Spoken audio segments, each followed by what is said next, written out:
Hello, welcome to Smileys. Tonight we're discussing Lament by Esslemont on camera. I'm joined by Maura. Hello, Maura. Hi, Lee. How are you? I'm fairly good. How about you? I'm okay. So, Maura might start coughing a little bit, so forgive us for that, but we'll pull through. So, good news and bad news. Good news is The Lament's a pretty good book. Bad news, we've finished Dead House Landing by now, and we're halfway through Candlelight's Reach, so we might slip up a little. So, no, we're not going to slip up anything. We're not going to No. slip up, but you've been fairly warned because I might. Maura won't. I might. Anyhow. Yeah. Dancer's Lament was our first foray into Path of Ascendancy, which is a book series I bought like 6 months ago. Yes? Yeah? Before we begin, what's the spoiler scope? All of the books we've read thus far, except for the novellas, and Karkanas and Witness. So, that's 16 books. Right. So, because this is prequels, we will have to talk about characters and events which come up in the Book of the Fallen and the novels. But we don't have to spoil everything everywhere. Yeah, Is that okay? no, it will come up eventually. It's just we're not gonna go apeshit. Right. Yeah. I just want to make sure that because not many people would have read the novels, not many people would have finished the novels before they start PTA. So that's something I just want to keep in mind. Let's see how it goes. We'll see. Yeah, sure. We'll just put it in the description, whatever we spoil. Right. Consider it podcasters. So, PTA was our first foray into the prequels, basically. It's been a book series that has been sitting on my shelf for about 6 months now, and I hadn't picked it up because I was saving for the podcast, which we never got to because the novels took too long, and this is all I rectified slander. it. Come on. Okay, no, excuse me. It's not, it wasn't a bad thing that it took so long. It's just I read slowly, whatever. Yeah, it was our first foray, and I almost regret not reading them sooner because they're fucking hilarious. Sorry, language. They're really fun. Are we doing that now? Okay. So one thing, what genre do you think PTA belongs to? Is it what type of fantasy? Okay, well, it's certainly not a tragedy like Arcana says, or like an epic high fantasy 10-book series, world spanning continents. It's YA. It's fun. It's slow. It's character driven, young adult fantasy, and it's my drug. I live off of this shit. YA, come on. It's just, I think the draw for both of us is because it's these two guys. It's Kellenwood and Dancer. I think that's the draw. It's not about being YA or any of those things because we would still read it, even if it was dark and tragedy and all that. If it was these two characters doing their normal irreverent stuff, we would still read it. We would still love it. So, but yeah, PTA is YA. There's no doubt. There's no, I know. We can't really dispute that. Yeah. And that's fine, by the way. It's fine. In case anyone's wondering, it's not a bad thing. So, Dancer's Lament, Book 1 of Path of Ascendancy. Yeah. Did you like it? Let's get the elephant out of the room first. I did like it, yeah. I think Dead House Landing was slightly better. No points for guessing why. But it was a fun book. Until it wasn't, because it suddenly just hit you with the reality check of, holy shit, this book got serious. We'll get to that in a second. Yeah. Yeah, it was good fun. It was good, it's like Cam's strength to focus on these characters who are anyway, they're just total fun. And then the small location and the small number of players and all that. So I think it is great fun. It just went by so fast. We took 2 days to finish it. Something like that, yeah. Yeah. So yeah, we both loved Dancer's Lament. And what was the elephant in the room you wanted to talk about? Doran and Rav, and Woo. Yeah, what about them? Okay, it's I guess it's a Excuse me, spoiler I to just the wanted to dancer in ask Calvin. you, Yes, yes, yeah, go on. Sorry. yeah, you had something not nice to talk about Doran. What was your impression of Doran? I think my exact words were snotty little shit. I think it was, Yeah. which I stand by that statement. By the way, Oh, come on, come on. He's so. I absolutely stand by that statement. He's a snotty little shit. Is what he is. Then no, not at all. He's fun. He's an assassin. He's a trained assassin. He has his own stuff, and he's nice. He's actually nice. Even though he's an assassin and things like that, he's still sort of nice. He's still sort of fun. Yeah. Slight side note: you can very easily tell which character was made when during the RPG sessions. You have Dassam and How? Dancer, who are like early on, they're like stuck up, serious, broody. And then you have Kellenved, who's like Cam's 15th characters. They're like, I'm so done with all of this shit. I'm just gonna play a crazy motherfucker, play an illusionist. It's just, it's distilled RPG energy, and I love it. Was sorry, wasn't Dancer supposed to be an NPC? Yeah. Dassam was a played character. Dassam was Cam's first character, yes. Okay. Yeah, but it's still total fun. So I don't know. I don't have anything against these two guys. So okay, let's start talking. Why do you think this guy Doran was chasing? Who? We don't really find an answer. No fucking idea. Yeah, yeah. He just chases him, and then he catches him, and then they become friends.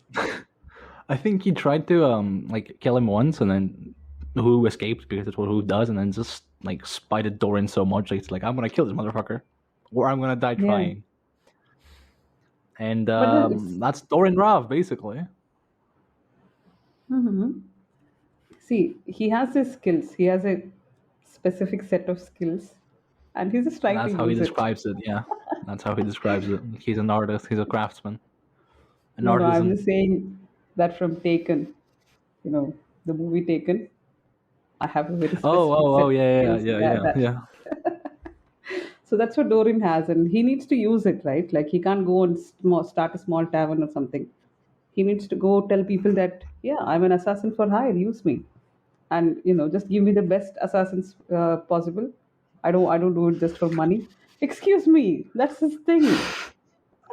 No, I'm not laughing at that. I'm laughing at the little tavern thing that you mentioned. Yeah, but then yeah, he does buy it, but He, okay, we're getting off track. yeah, okay. So that's what he does. That's why he chases Wu, and at some point you start to wonder, uh, did Dorin like actually chase him, or did like Wu lure him, to become his partner? So that's something I think. I think it's not going to be answered, but I have a sneaky feeling that it's everything is Kellenwood's doing. He saw Dorin, he saw potential, and he thought, you know, I should lure this guy to becoming my partner. That's what I think. Yeah, I mean, that sounds plausible to me. I think Yeah. it sounds like like Calendar. I think it's like something he would definitely do Yeah. because he found it hilarious. I guess I don't know. He was like, oh yeah, yeah. Well, this guy tried to kill me, but he's not bad. He's not bad, so No, I'll see, tag him along. Wu would not even have considered him as a threat to him. Like Yeah, no, he wouldn't even have thought that, I'm in danger or anything. He's just like, oh, this funny guy is trying to like chase me. Okay, let's lure him and let's become friends. And that's what he must have thought. So do you know who is not funny in this book? okay. I got my grievances about Doran out of the way. Go on. Dasam. Dasam is such a stuck-up nutcase, religious nutcake. I would say he's so boring. He's so, oh God, like, can you see his whole arc across all books? He just has one thing. That's his whole thing. Either he's praying Hood or he's trying to kill Hood, and that's it. That's the end of Dasam. Yeah. If you have a defense, I would like to hear. I mean, Why is that a bad thing? Is not a defense. you got me in the corner here. Sorry. No, no. I'm just saying that DASM, it has that complete YA energy. There's this crazy guy, there's the brooding serious guy, and then there's the self-insert normal guy, right? So Dasim fulfills one of those roles, but he's not uh, he's not fun to read or anything. That's all. No. I mean, I like Dasim in Okay, this book. he's fun in the sense he's fun. I'm sorry, you're speechless. You said, like, why is that a bad thing? It's not a valid defense, and I don't have anything else to say. Yeah, sorry. But the first time I read it, I didn't realize that it was him in the prologue who is able to like fight Relandras or something. Yeah, Blanderas, yeah. Yeah, that was cool. Yeah, and yeah, I can see after that scene, if you call Doran as a snotty little shit, I can understand. Okay, all right. So that's his daughter, right? That's Yep, Dasim's daughter. that's So Dasim's we daughter. already know, so we're not going to discuss it in detail. So that's his daughter, and that's why he starts hating Hood. So we can just stop it. We can just end the discussion there. So moving on. Ulara. What did you think of Ulara? So, one thing that took probably way too long to dawn on me is that her, like, abilities, her magic is very similar to Bottle. Ah, it is You know, similar to Bottle. which took me way too long to realize. Yeah. I don't know precisely what her deal is because she saw something in Doran. I mean, we'd probably know what it is, right? But, hindsight. But What do you think she it's saw? no fucking idea. I don't know. It could be a No, he's number of just things. handsome and young. That's all. I don't think she saw like any potential or anything in him. She just noticed him. He's like a helpless, wounded. Do you go about like calling wounded people like my dancer and stuff? Like, do you do that? Is that something you do? Is that something people do in YA novels? Can I? It is absolutely something people do in YA. But more than that, she considers him like one of her rescues, one of her wounded birds. Yeah. That's what she thinks, right? And she names all her birds. Oh wow! And I thought I had the cough. So she thinks Sorry, he's it's long COVID. Sorry.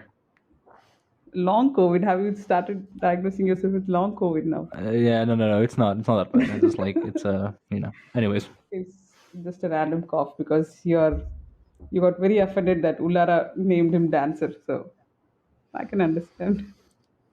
No, the thing is, um, she considers him like one of her rescues. She even gives him a name, and because it's not a bird and it's a guy, she's interested in him. I don't think there's anything very mysterious in that. I mean, he need not be an assassin. He could just be a bartender. It doesn't matter. She would have still liked him. Maybe should have given him a different name. I don't know, Mojito or something. okay, fine. No? Fine. What I did don't you know. want? You wanted her to like recognize some potential in him.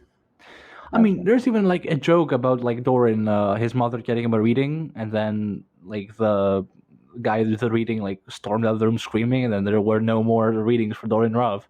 So something like that. I don't know, something funny, something interesting. Not like, oh, she's blindly in love with this guy. That's See what I did there? See? Oh, Just me. yeah, I saw. Yeah.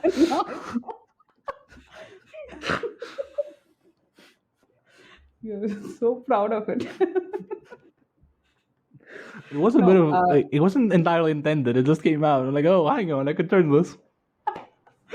No, see, one of the first descriptions we see from Ulara's POV when Dancer opens his eyes. You have a book with you. You can tell me what she sees. I have no idea. When is that? It's something descriptive of how handsome he is or something like that. So.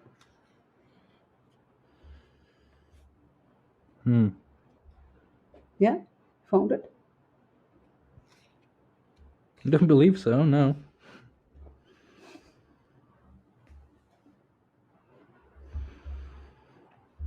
I mean, yeah, it's mostly just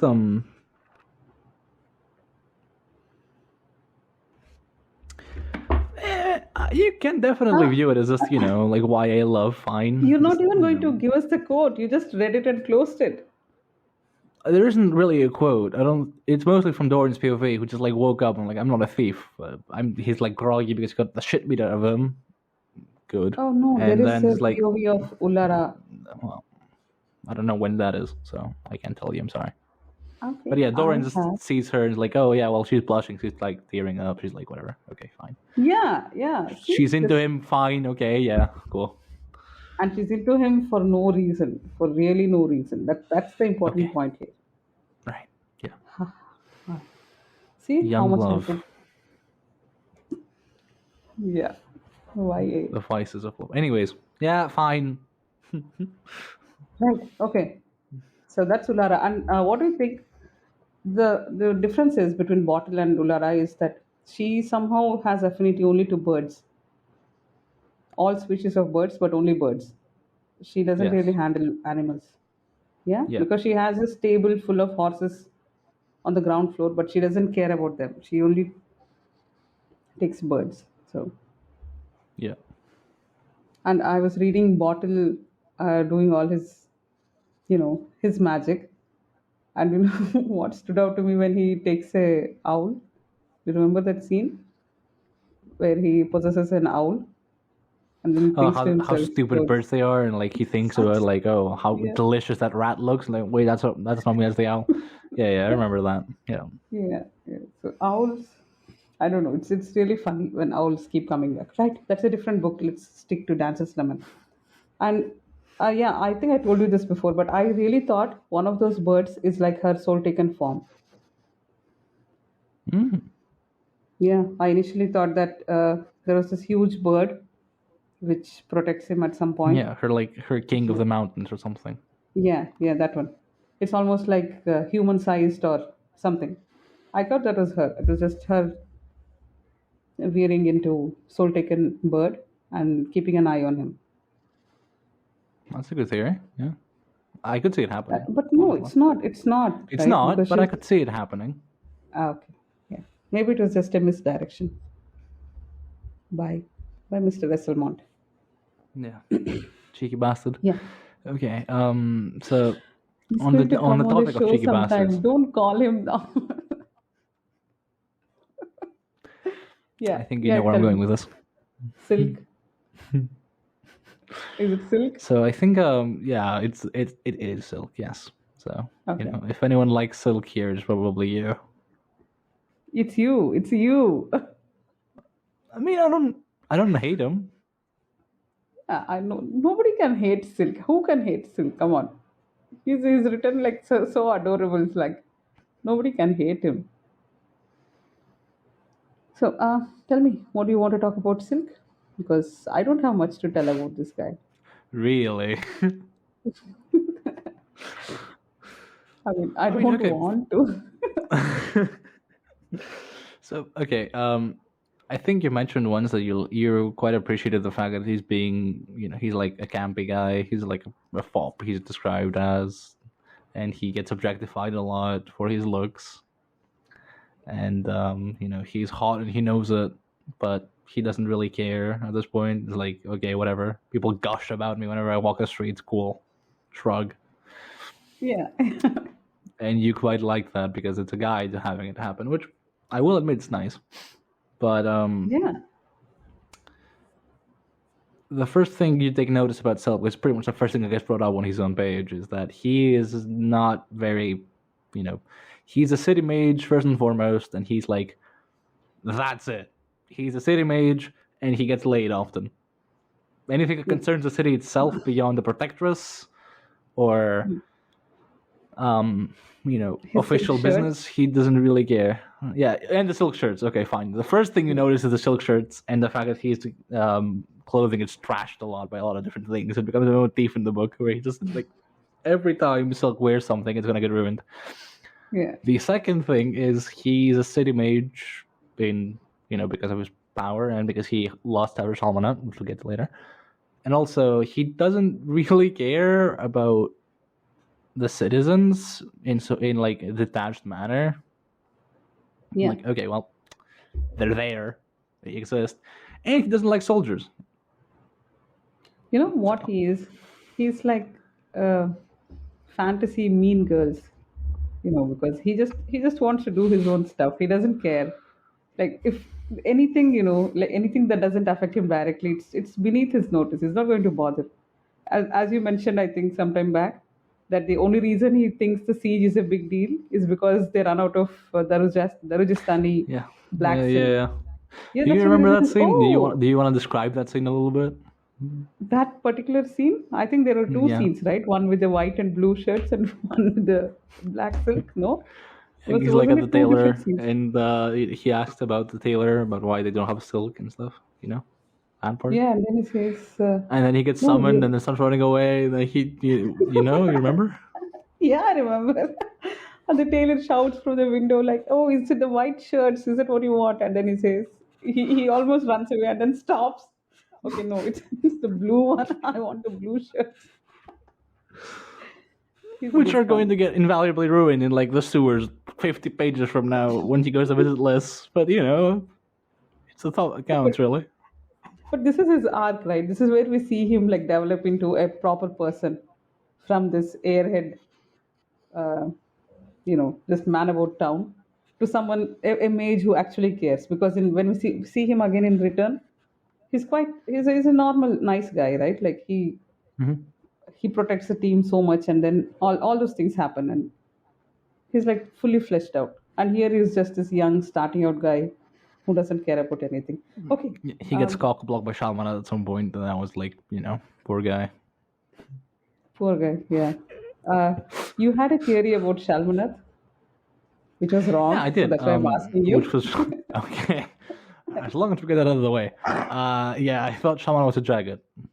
I My God, I I had my reasons for why, yeah. but A reason being that she's tall, like that lady from. listen, I Yeah. thought. Look, okay.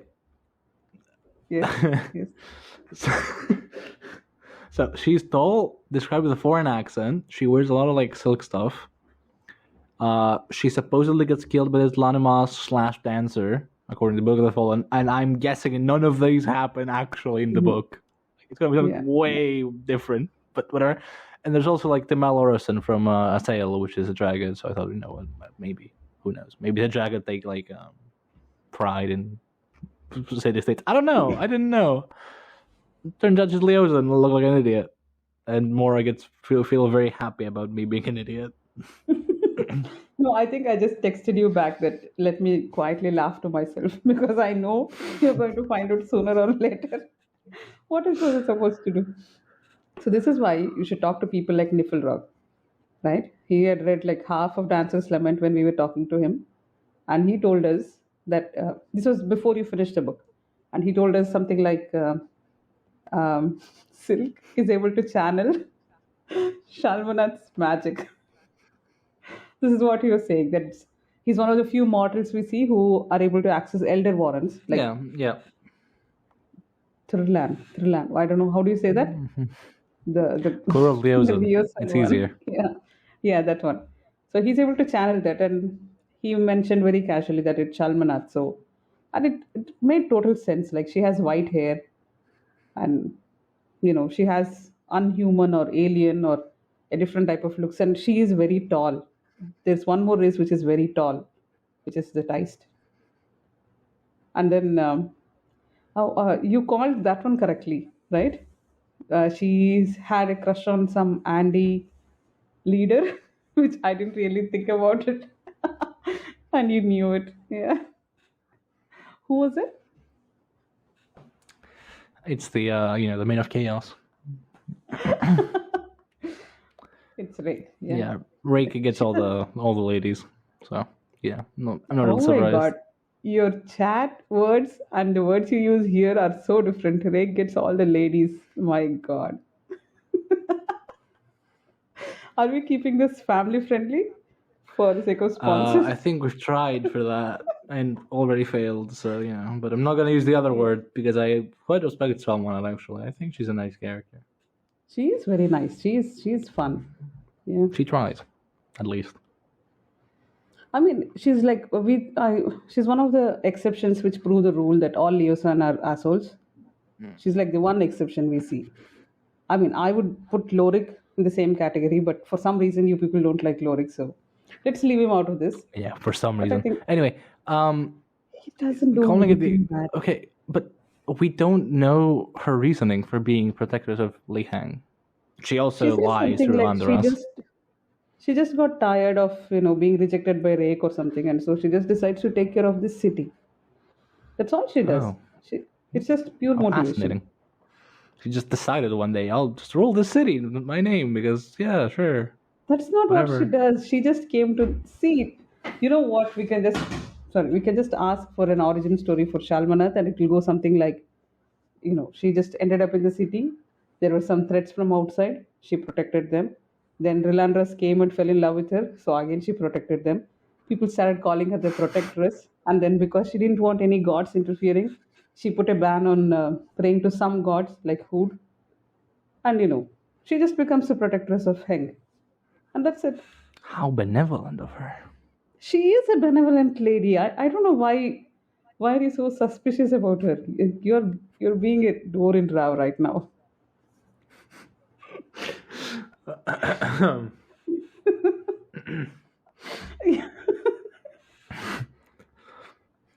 Right. Yeah. So that's I don't know. Shalmanath. Yeah. And it's it's crazy that we kept it so SFW. So let's move on. Yeah. Yeah. So you What's the want to talk next about thing you Eiko? want to talk about? Eco, yeah. Eco, the sword dancing Eco. Do we get the name drop in this book or the next Yeah, other one? yeah. In the very end, it's on the epilogue. Okay. Someone calls her Shimmer in this. Yeah. Okay, good. I told you this that I thought her name was Shimmer because of her hair. It turns out it's because of her chain mail or something. Which is extremely boring. Everyone wears mail, but she's described as having nice long shimmery hair in Return of the Crimson Guard. So I wanted that to be her name. And she's what race is she? She's Kanese / Napan, but apparently she's not Napan in this book because It doesn't come out and say that she's not Napan, but it just doesn't describe her that much. She's just Kanese here. yeah, she's just there, which symbolism. What symbolism? She's one of 20 sword dancers. She's a bodyguard to a nameless dude that doesn't really care about her. What? She's He's an not a honor nameless guard. dude. His name is like Chula Lorn or something. Okay, some yeah, some he crazy has a like name, that. but the thing is, like, they're He not was the, he was a really. king of Itko Khan. The king. The point is, Yeah. she's like, she's part of the sisterhood, right, of like the sword dancers and stuff. But nobody really cares about her for her. You know what I mean? Yeah. So So she is the nameless her one lack here, of description. Yeah, her lack of description. Okay, I say nameless. I should have said unimportant because the guy dies in this book, and it's like, okay, yeah, he existed once and died. Excuse me. His death was quite important. His death was really important. You can't downplay that. That was the whole thing which Dorin wanted to do. I'm making a point. Fine. Yeah. Please make your point. Yeah, Sorry. and yeah, basically my point is that Eiko is being I don't know, she's being underplayed. She's being purposefully because okay, consider how Chulaloran the Third, obviously, treats his troops. Right, he just sends them into the breach consistently. They get blasted to shit by Shamanat, which happened. We Yes, he generally sleeps don't with get them. any. What? He does. Yeah, he does. Okay. Like Okay. this sword dancers like throw themselves at him, and like Eco looks down on women like that, and it's a thing. He does that. Yeah. I don't remember that. Anyway. And yeah, it's like she's part of a core that doesn't care about her, that downplays her achievements, that constantly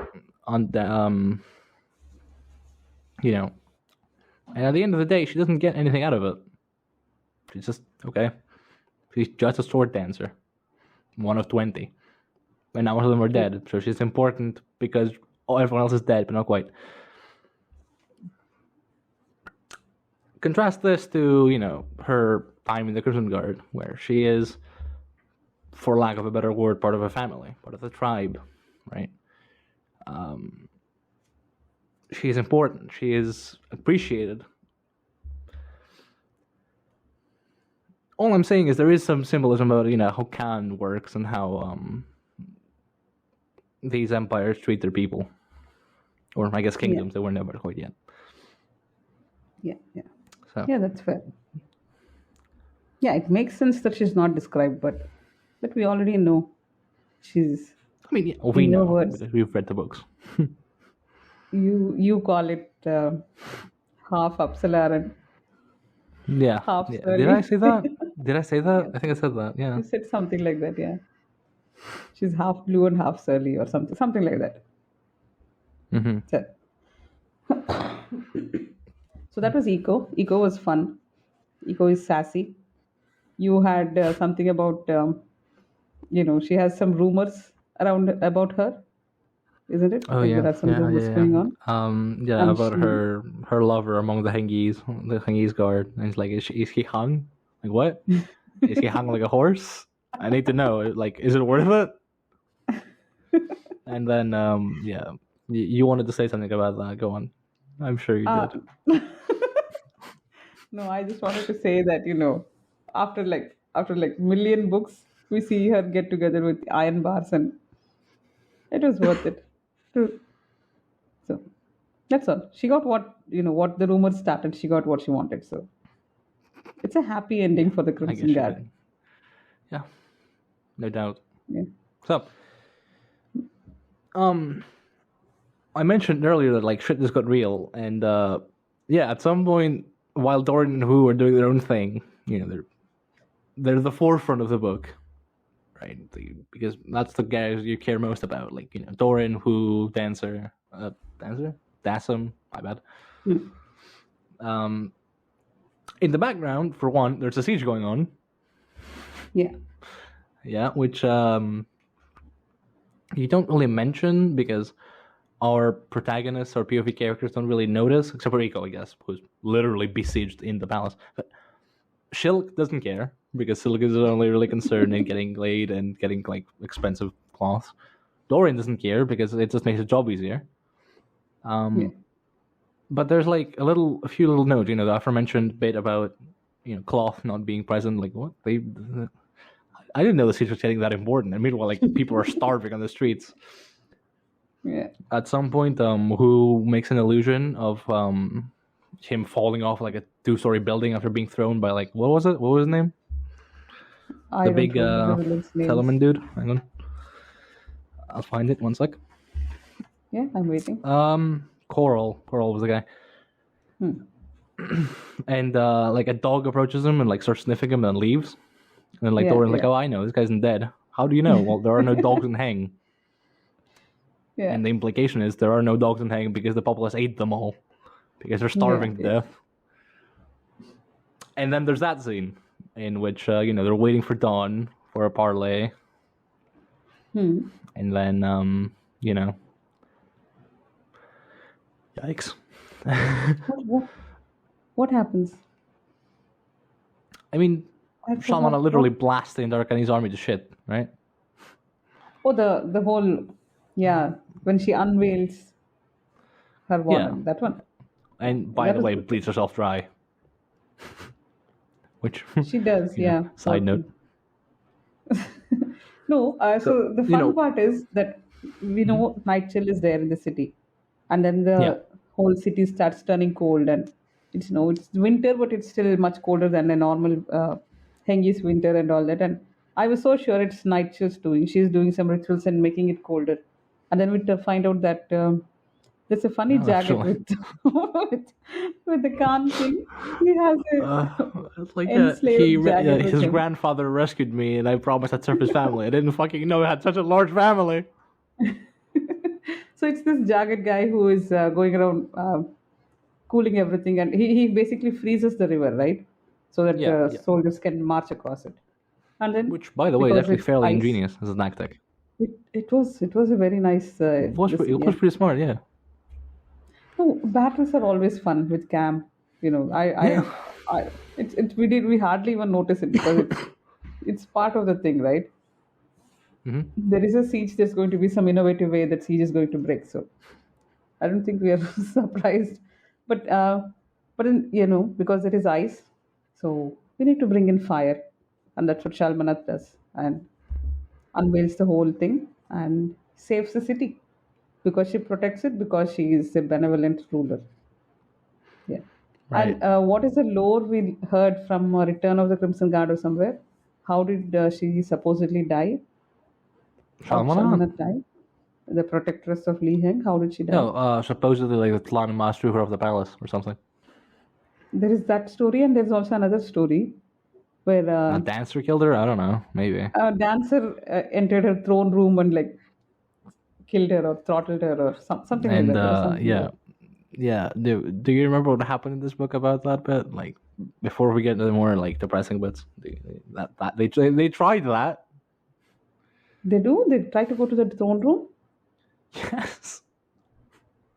Okay, well, what happens then? I You don't don't remember. remember? No, I don't Really? remember. Sorry, what do No, they like do? after Dancer kills Chulorn, they like Wu and Dancer go to the throne room and are like, okay, we're gonna kill our protectress, and like Calamed enters and like, okay, well, we're taking over the city, and you're like, what? Yeah, okay, what do you want me to do? Well, you're gonna go into exile, and then Silk and Coral come along and like, okay, well, yeah, this is not how this is going to go. And then Dancer like grabs Silk and they like escort him out to the river so they don't die. Oh, But yeah, right. they I did just try that I and they canceled. failed miserably. But then the story is present that they entered the throne room and this guy just killed her and something. And who There is made so those much. stories? Who made them? These two guys. It has to be these two Of guys. course, Kalenvid did, Yeah. obviously. Like no shit. Like No, the thing everything we is, read about the Empire, the Book of the Fallen, is like his doing. He's a so lying everything is shit. false. Yeah, everything is wrong. So the whole point of this prequels is not to like show what happened. It's to like show that this definitely did not happen. That's all we're going to find out. These two guys, whatever Night of Knife showed this to us already, right? We think that they just ascended. They entered the Azath house and they ascended, and that's what happened. That's not what happened. If there's one thing that didn't happen, they didn't walk into the Azath house. So I think that's what the prequels are trying to do. Just try to show us that this is the way things did not happen. Whatever you heard in the Book of the Fallen, that Protectress was, you know, throat slit inside her throne room, definitely did not happen. I think that's what we're going to find out more. You know, was there anything else that this book disproved? There is a bit more about Dasam and all coming soon, so we'll keep that for the next episodes. Surly hasn't Was shown up there? here. Yeah, it certainly hasn't turned up. Was there anything else? Mhm. I mean, it does kind of humanize Rolandaras, which is still interesting because I mean, Oh, Return kind of Relandras. does it, but he's still monstrous. Like, No. Even in woe to Return, all. he was Yeah, but reciting poetry in Return. Come yeah, on, but he was like more monstrous in the sense. He was like, woe to all who betray me or something, and he fucking starts slaughtering everybody. Here, it's like, I'm in love, no, he and I will says do whatever you something like, say. "Oh, that is so sweet, isn't it? Oh, that was really sweet." And they betray his trust, and because they're dickheads. They try to do the right thing. They're not being dickheads for the sake of it. They Right. try to do the right thing. Yeah. See, and You they know, they get two things out of it, right? They get the Crimson Guard guys weakened, and they also imprison their biggest threat for the city. Even though Shalmanath has it under control, yeah, but still, they think they're doing the right thing. Yeah. How did Nif put it? Like something about the greater good? Who cares about the greater good? Oh God. No, see, Shalmanath cares. She's there trying to do the greater good, and her city mages just overreached. They were not trying to do harm or anything. Right. Yeah. They just thought they would help her. Her city mages and like Silk the fop who gets laid with everything that walks. This Coral. is like the third Coral's like time the you're only. telling. Are you? Coral. Excuse me. Are you just Coral jealous is of the only Silk half at this decent guy. point? Yes, I am jealous of Silk. God damn it. Yes. But yeah, what I was saying is Coral is like the only half decent guy among them. You have Mara, Is Coral that guy? Yeah. Sorry, This is my theory. the Coral big has giant burly dude. No. A friend Gardens. What's it? Nightchill's boyfriend. That's I think that's him. Belurda. that's Belurden though. Yeah, different name. Yeah, I think Coral is. Different name. Oh my God, we've never seen people change their names anywhere in No, Malazan. because like Acheron is mentioned, and he's the high mage of the Malazan Empire. Yeah. Nightchill is in Lehman. Why would Belurden be this dude?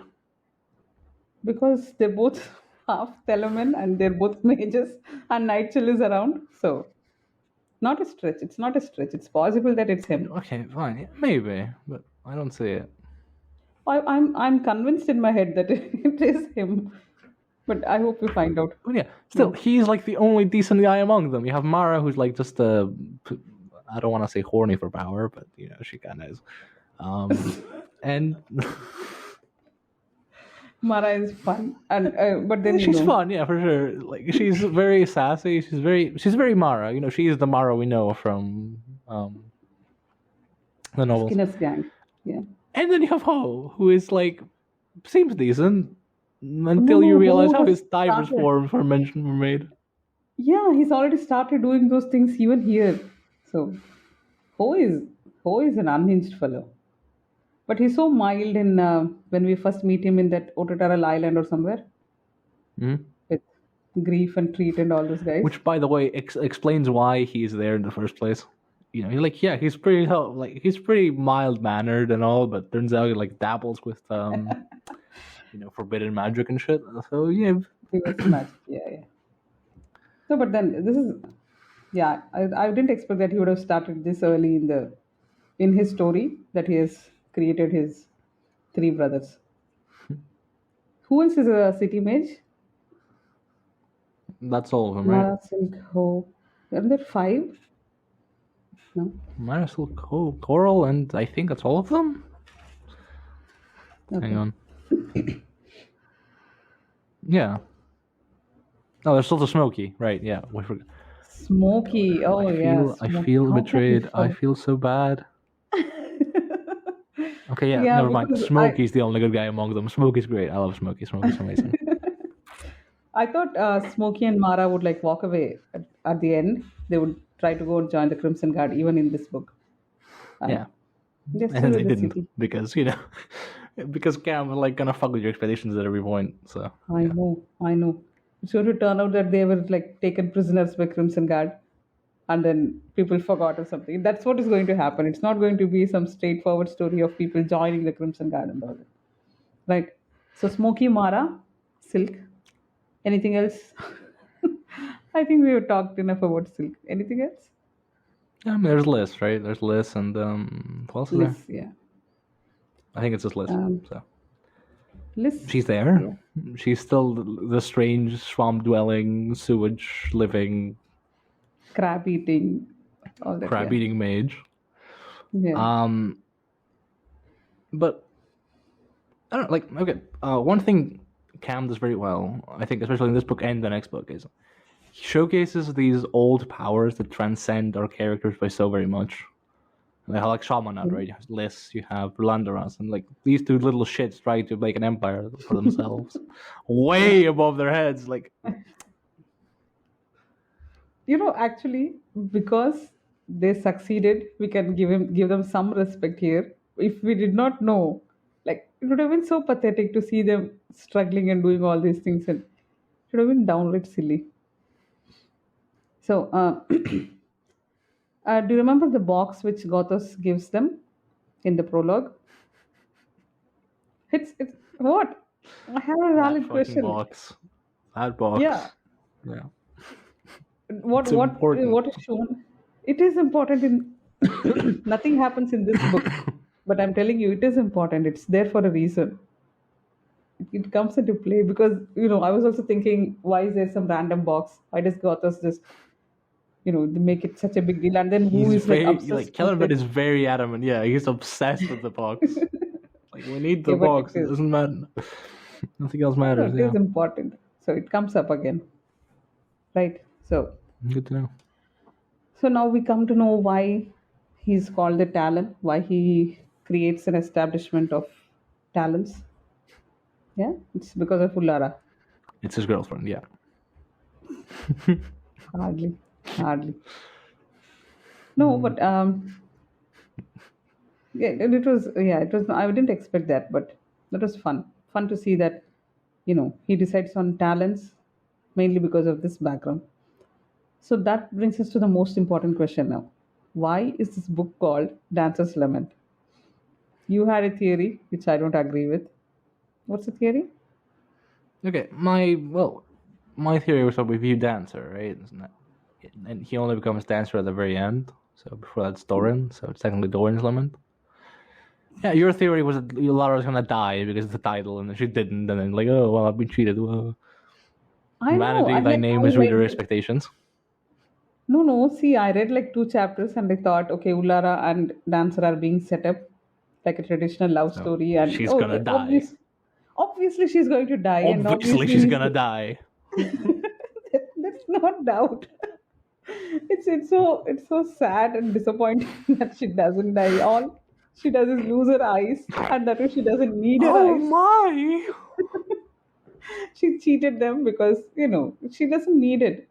She can see very well. So yeah. So there was nobody had to lament anyone. The title is amazing. I love the title. I love how it sounds. Dancer's Lament, and it seriously made me hesitate so much because I kept thinking it's going to be a sad story and I might cry and all that. But yeah. I think the Yeah, other there was lament is no. that he can't kill Kellen with her shit. Like, he's trying to kill Wu and can't, and That's that's why he's lamenting. Maybe. that's hardly something to lament about. Come on, they become friends. I don't think there's any lamenting involved because Friends they've got is a it strong now. word. Yeah, Partners, they are yes. friends, Friends, but they It have reminds me of so much. it reminds me of Filler and Quickben, who's like, trust, like him. What was like, trust him, love him, sure, like him, not in the slightest, or something like Oh, that. they have. That's the vibe I'm Yeah, getting from yeah. these two. But that's a vibe with almost everyone, right? Like Hedge and Quickwen, Hedge and Fiddler, Gessler and Stormy, all of them. They have this kind of this irreverent vibe, which is so Malazan, which is perfectly encapsulates the type of banter we see. So that's what. But they are friends. They're being very good friends, if you ask me. So I think I asked you this last time also. Do you think Kellenwood is actually an old man, or do you think he's a young man pretending to be old? There is no answer. Okay, I just want to know, like, what do you want to believe? so pretty much all the big powers that have view him as like a young guy. Like Nigel sees him as a young guy. Spoiler sees him as a young guy. Gothos sees him as a young guy. But I want to believe he's an old guy. I want to believe he's old.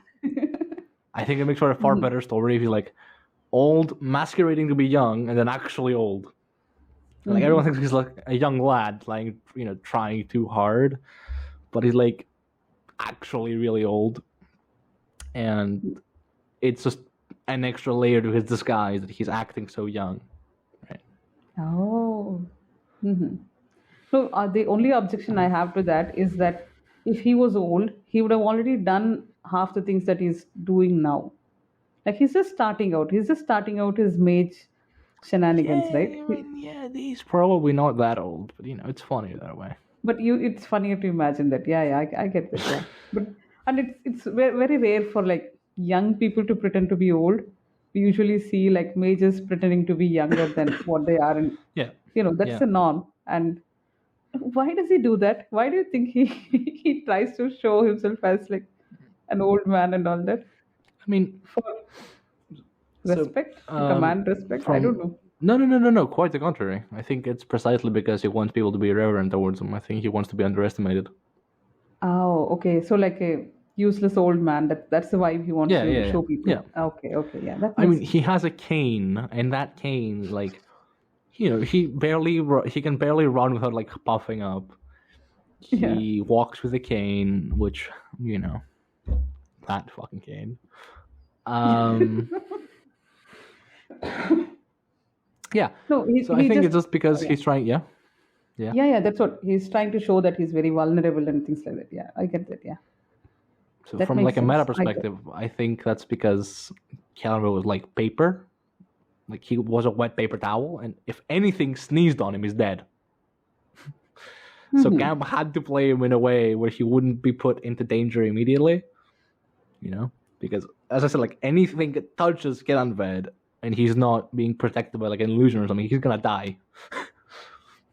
Yeah, but do you really think he's that powerless? I don't think feel he's that powerless in the he would books. have. I think he's powerless. I No. don't think he's powerless at all. I think he's like very fragile. I think in the RPGs at least he's fragile because he's a wizard, he's an illusionist, he's not going to be as tanky.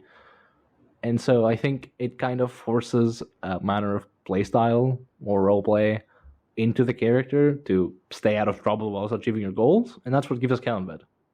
It gives us some unpredictable. Because if anyone makes his actions or what he's doing, he's fucked. If anyone can tell what his next move is, he's fucked. So he has to be unpredictable by design in order to keep alive, and Cam was really good at doing it, judging by how that whole thing went. So that translates very well into his writing of Callanbed being this like wild, unpredictable force that somehow has a grandiose plan that ends up working out somehow. Yeah. Who knows how? Oh, we'll find out. We'll find out in PTA exactly how they established the empire. So that's something to look forward to. Anything else? It's a very short book. We don't have much to discuss though. Yeah. Which is funny to mention, like for 50 minutes in, but yeah, I don't really have anything else to say, I don't think. I think we tackled most of the main characters that we want to talk about. And there's still like, mentions of old characters that we've seen before, like Bowden being one of the children they find the mines. Young child Bowden. There's that's got to be like the father Bowden, right? Not the one we see. Probably. It has to be the that was father. my guess. Yeah, that was my guess. Yeah. The really dancer. Give me some. Some. Some Give credit. me some credit. No. Yeah. That is they're great together. Color. Yeah. But yeah, other than that, I think it's just yeah. Another thing because we were speaking about this, that PTA is like an alternate entry to Malazan books, which I think it would work. People didn't agree with me when I asked or read it, but I think it would totally work because you would still care about these guys even if you don't know where they're going to end up in, right? I think probably the publisher's note says that these two are establishing the empire and all that. Doesn't matter, but they are quite compelling on their own, even if you don't know where they're heading. Maybe Eco might be a little bit off because the first time I tried when I read the first two chapters long back, I didn't know who was Eco and it was not very compelling, but I would have still read it because it would have been still compelling. But I'm just saying that the characters stand on their own. The magic is very nicely explained, very gently, very friendly manner of explanation. Like this is the Elder Warren, which is accessed by other races. Humans can't access, and the human accessible Warrens are these. Things like that are just spelled out so clearly, and especially Shadow, because Kellenwood is actively learning about Shadow, and we learn along with him. Because Shadow exists. Like what is it? He has some small slit to view Shadow or something, and then he opens the gate, and only then he's able to enter Shadow. And he has a different, what is that thing called? Like he holds on to the edge of Shadow and walks, right? Yeah, the He does veil, the something like that. curtain, something like that. It was. Yeah. Like how to walk between Warrens and how to stay like half in and half out and all that. So I think that's all a very nice way to explain the war and magics, which it's a good entry point. I stand by that, and especially for I like don't have any reason to young disagree with people. that. Yeah. Yeah, like young people who are, I was actually thinking about my son, because once he's done with No. Harry Potter and stuff, I was thinking that this. I mean, there is some horror and there is some violence, but this might be a good entry for Malazan rather than starting with gardens. No, that is the age group I was thinking. Like, not like established readers. It might be a little boring, but when you're transitioning from YA to Malazan, I think this is a good series to start off. That's my theory. Yeah, no, I think Cam generally has this where he explains, because he was like the game master of all of the games, right? So he kind of has to not wing stuff as much, so he has to explain more. And he has this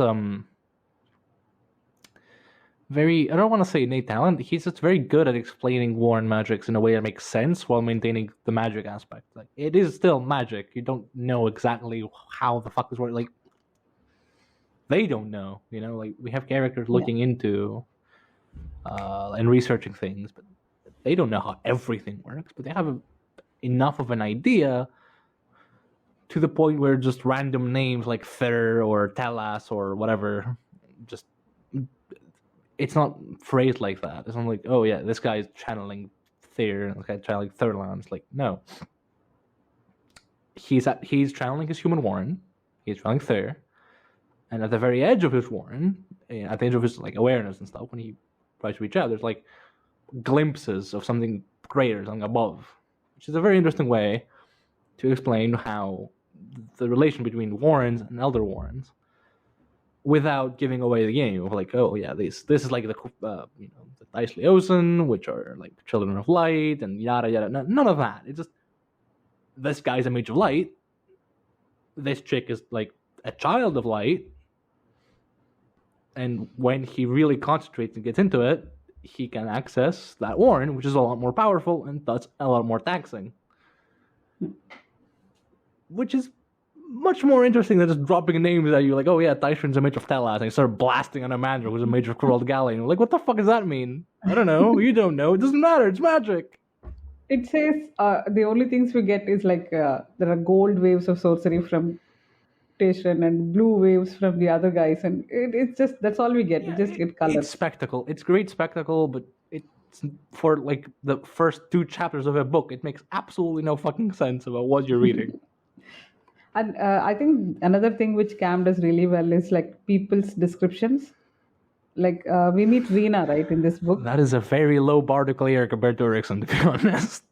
No. It makes a lot of difference. I don't know why it's you don't make it a big deal, because oh God, come on. Yeah, go on. No, you're right. Go on. No, like Rena comes up right before she's revealed as being Rena.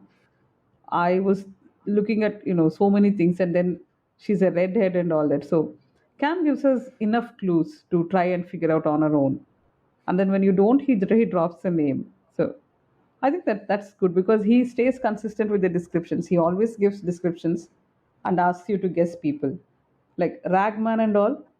It's just you should be able to guess with just a description, right? Or what's the guy in Assail, the guy you cried over?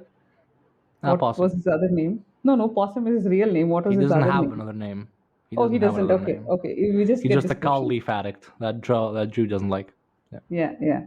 So things like that, because he gives specific descriptions and he stays very consistent with them, and you should be able to guess them if you're looking out for it. So, right? Anything else? Should we wind up? Yeah. So as mentioned in the intro, we're already in the 3rd book, Calibate's Reach, which is considerably smaller in this version, but whatever. So ideally, we'll be finished with PTA fairly soon after this video airs. So thank you for watching or listening, depending. I have been Lee. Thank you, Lee. Thanks for your time. Thank you, Maura. And And good night. we'll see you next time. Bye. Bye.